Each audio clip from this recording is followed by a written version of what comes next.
सभी मित्रों को नमस्कार। कुंडलिनी योग के अंतर्गत अभी तक हमने कुंडलिनी के बारे में और उससे संबंधित जो षट चक्र है उनके बारे में हमने जाना। हमने ये जाना कि किस प्रकार से ध्यान के माध्यम के द्वारा जब इन चक्रों का जागरण होता है और उस जागरण के फलस्वरूप हमें उनसे क्या क्या लाभ प्राप्त होते हैं। बहुत सारी क्षमताएं, बहुत सारी सिद्धियां हमें प्राप्त होती है। शारीरिक रूप से भी बहुत सारे जो स्वास्थ्य से संबंधित फायदे हैं वह भी हमें प्राप्त होते हैं। अब यदि ये जो चक्र है, इन चक्रों के साथ इस चेतना का क्या संबंध है, इसके ऊपर हम यहाँ पर थोड़ी सी चर्चा करना चाहेंगे। जो हमारे ये चक्र है और इन चक्रों की जागृति के माध्यम से हमारे भीतर जो सुप्त दिव्य शक्ति है वह दिव्य शक्ति जागृत हो जाती है।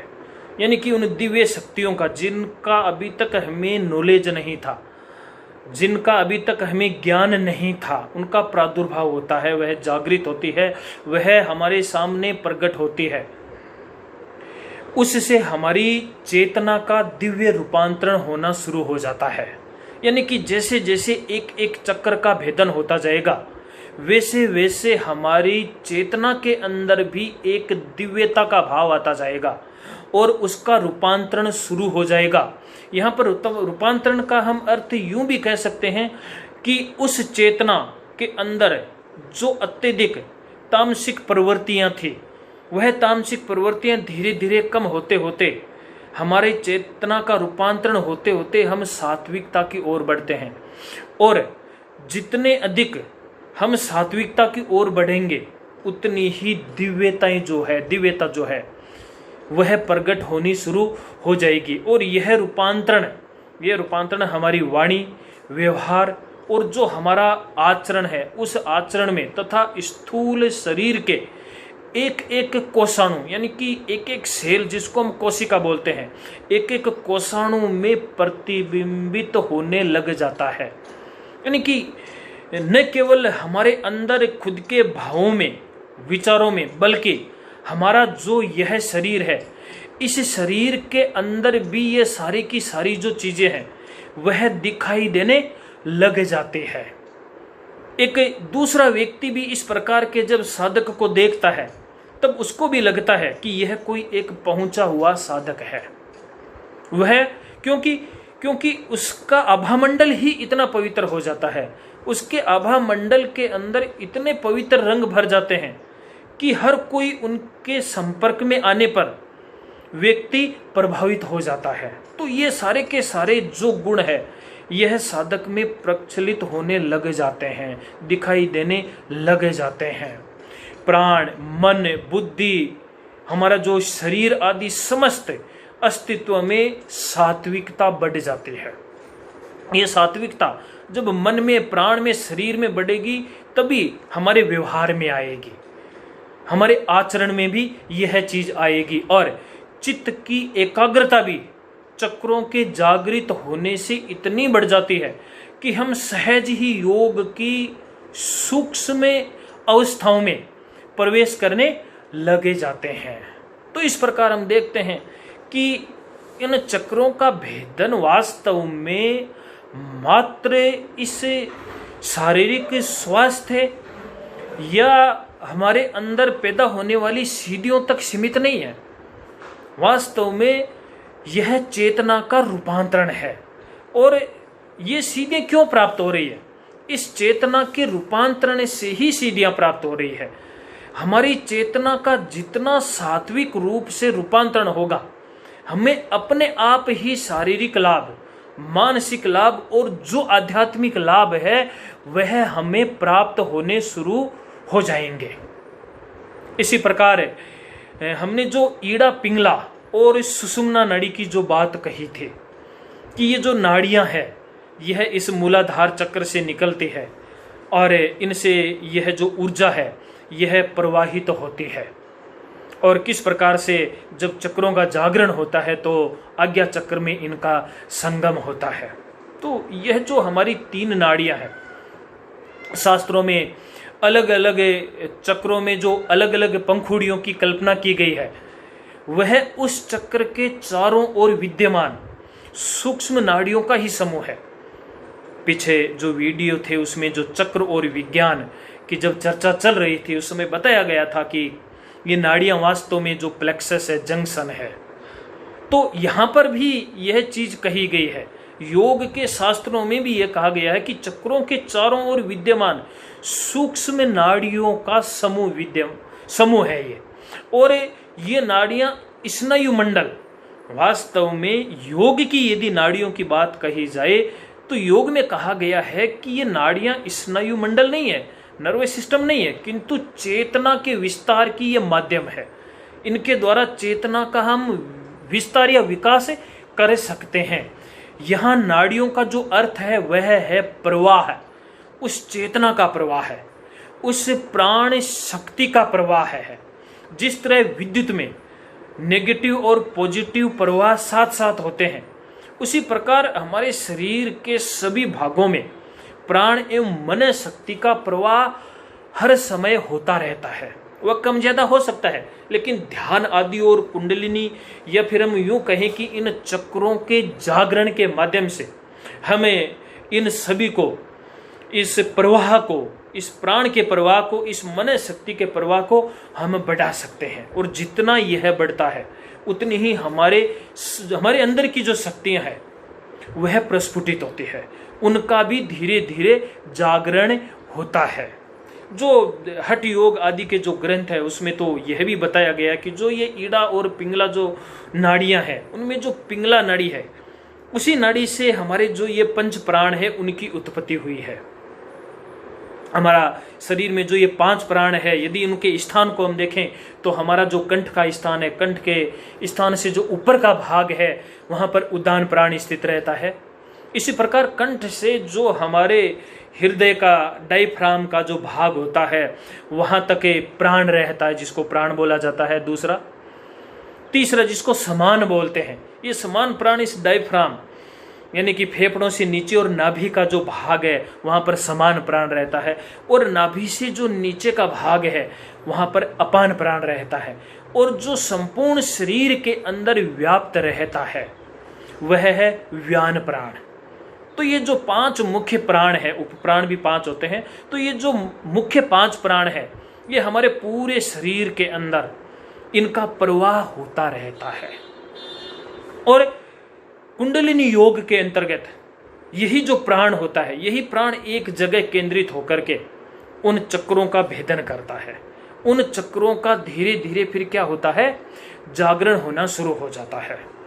यदि हमें हमारे इस नासिका की बात करें तो इसके अंदर भी जो श्वास आ रहा है और जा रहा है, ये हमारे इस ईड़ा और पिंगला को प्रभावित करता है। जब हमें दाहिने नथुने से श्वास आ रहा है और जा रहा है, इसका अर्थ तो हमारी पिंगला नाड़ी चल रही है, और बाएं नथुने से श्वास आ रहा है जा रहा है तो इसका अर्थ है कि ईड़ा नाड़ी चल रही है। और जब दोनों नासिका से बराबर समान रूप से चल रहा है तब हम कहते हैं कि अब सुषुम्ना नाड़ी चल रही है। तो इस प्रकार से देखते हैं कि यह जो प्राण शक्ति है हमारे शरीर के अंदर एक प्रवाह के रूप में यह कार्य कर रही है। इतना ही नहीं, ये जो हमारी नाड़ियां हैं, नाड़ियों में जो ईड़ा, पिंगला और सुषुम्ना, इनको मुख्य नाड़ियां का नाम दिया गया है।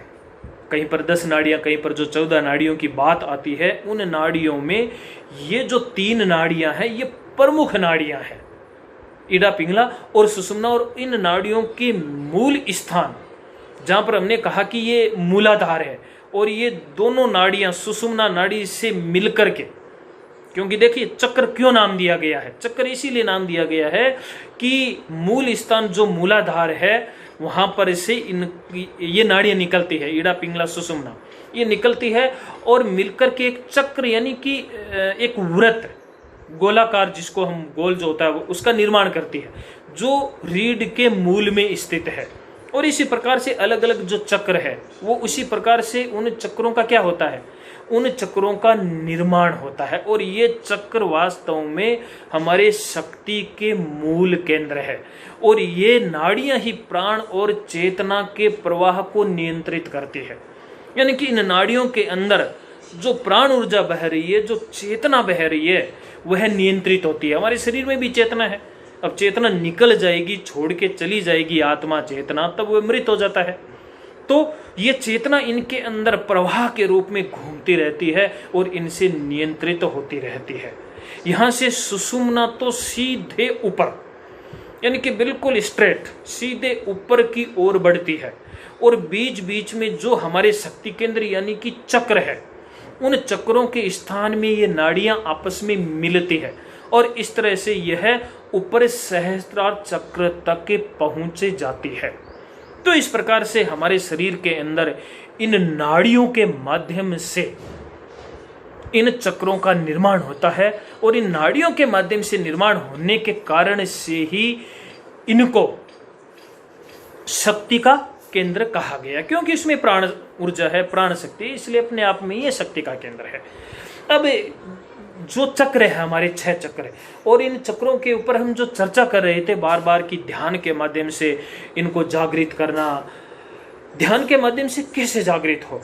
तो देखिए, जितने हमारे ये चक्र है, एक एक चक्र को जागृत करना होता है। यदि हम ध्यान के माध्यम से इनको जागृत करना चाहते हैं तो आप किसी भी आसन में बैठ सकते हैं।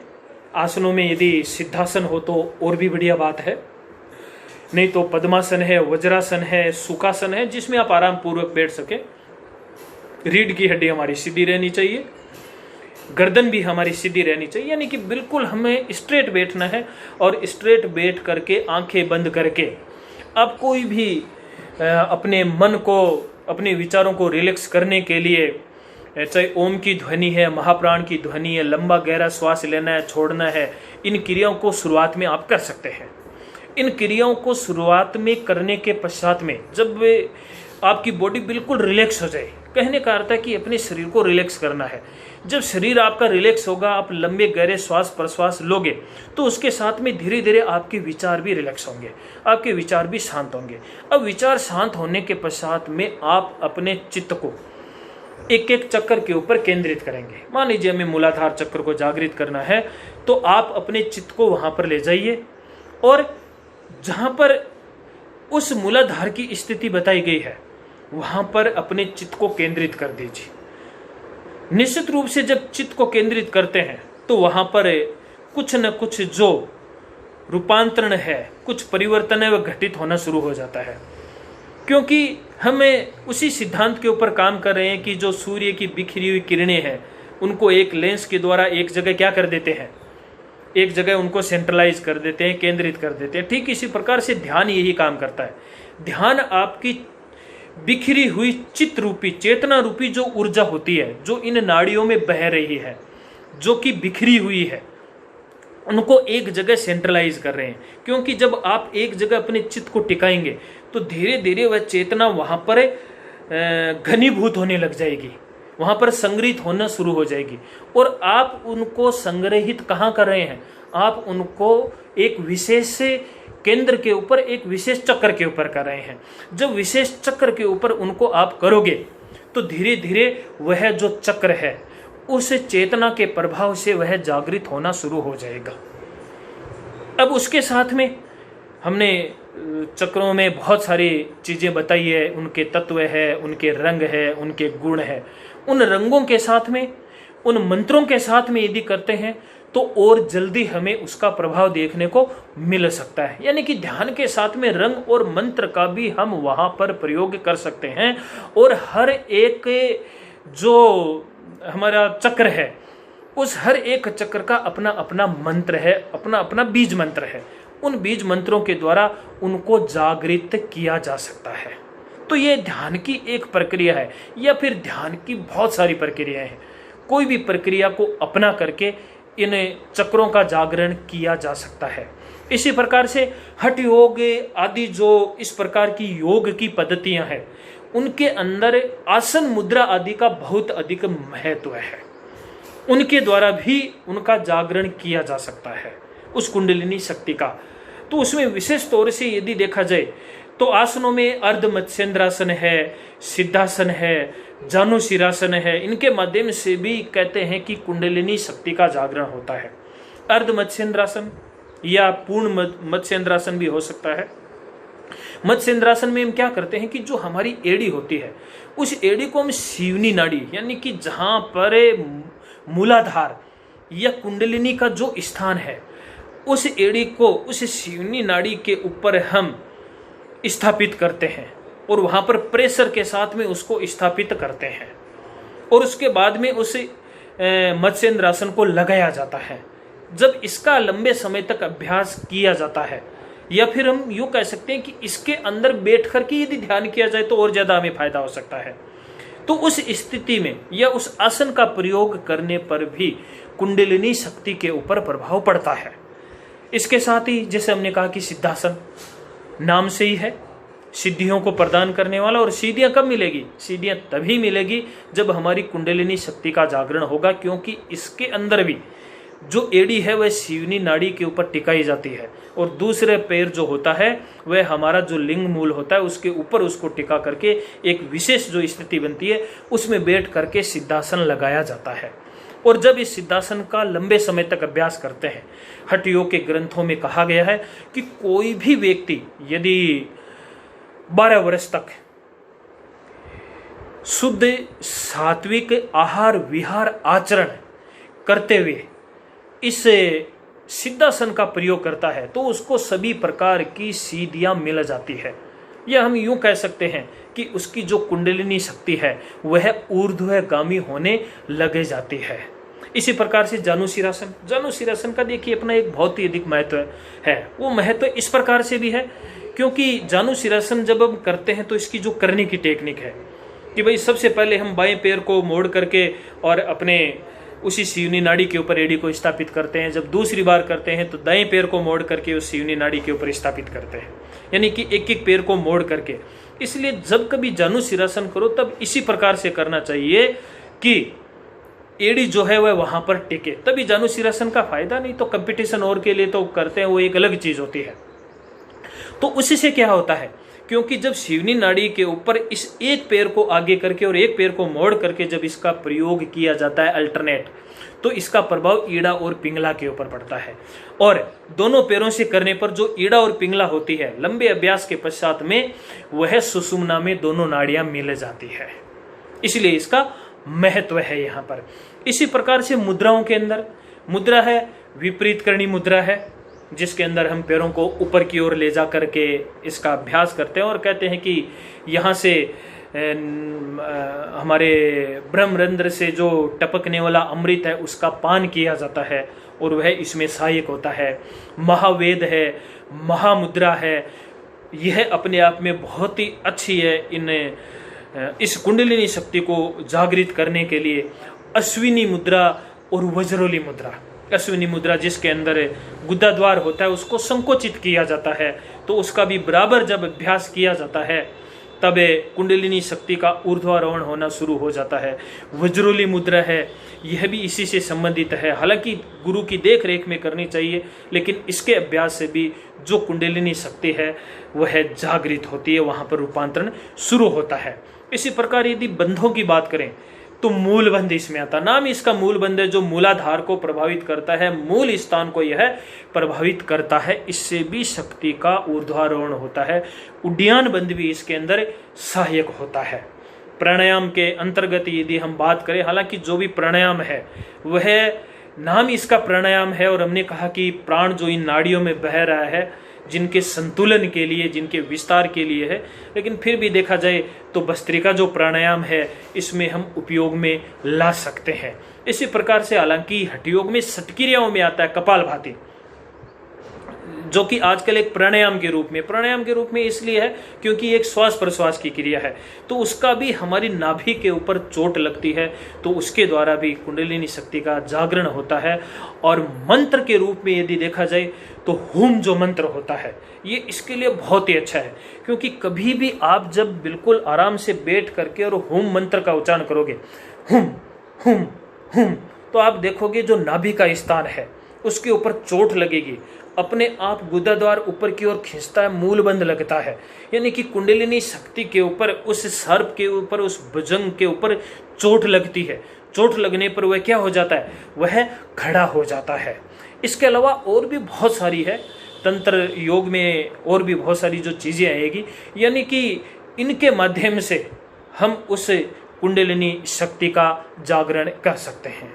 तो कुंडलिनी योग या कुंडलिनी जो शक्ति है उससे संबंधित हमारा जो यह व्याख्यान है, जो लेक्चर है, वो आज यहाँ पर समाप्त होता है। आप सभी का धन्यवाद। नमस्कार।